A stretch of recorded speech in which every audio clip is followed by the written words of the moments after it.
আমাদের হানিফ সংকেত স্যার আছে না, উনি কিন্তু একটা কথা বলছিল বুঝছেন, ধনুকের তীর আর মুখের কথা যদি একবার বের হয়ে যায় তাহলে এটা ফিরানো সম্ভব না।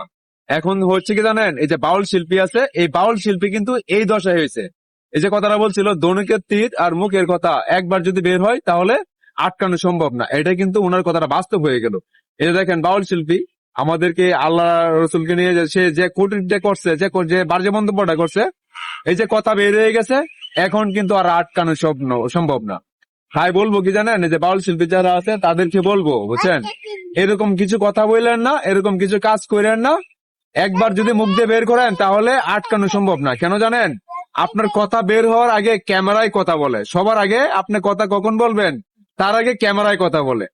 তাই বলবো আপনারা সাবধান হয়ে যান, এরকম কোনো কিছু বলবেন না, এরকম কোনো কিছু করবেন না, যাতে আপনার কথাতে অন্য কেউ কষ্ট পায় আর মানুষ যাতে আপনাদেরকে বাজে মন্তব্য করে। আর যদি এরকম কথাবার্তা বলেন বাজে মন্তব্য করে, তাহলে কি জানেন, এখন তো পাবলিক হয়তো একটু হলো আপনাকে ছাড় দিয়ে, পরে মনে করেন যে এমন মায়ের মারবে, ক্যামেরা ছবি তুলতেও মনে করেন যে ভয় পাইবো বুঝছেন।